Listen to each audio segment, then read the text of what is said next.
Organik. Hakiki zeytinyağı işte. Ya bu yağ yenilmez mi Allah aşkına be Mustafa? Bu yağ yenilmez mi? Bu yağı veriyorum. Ama tabii ücretle veriyorum. Tabii ücretten ben de. Ya o akrabalık ayrı, para Tabii. ayrı. Ya maliyeti çok. Geniş Burada bir evin evimiz, var. bahçeli. Ya oradan meğerleyen var, oradan bağıran var. İşte üzümleri burada yığılı. Bunlar üzüm. Gördüğünüz gibi İki yeni karışık birbirine. çiftçiyiz. Evet çiftçi. Üzümü attık ambara ama tabii savrulacak. İşi var daha. Allah verdi mi veriye bazılarına işte. Veriye de veriye. Ne yapacak? Buna da vermiş de vermiş. Bu her yakası Bunlar üzüm. da koyun kuzu.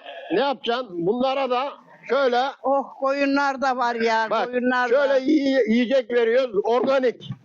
Bunlar organik. Ah maşallah bunlar yer böyle. Verdin mi yer? Masada koyunlar var. Çatır çatır süt içiyor bunlar işte. Sağıya Bunlar yiyorlar. damızlık.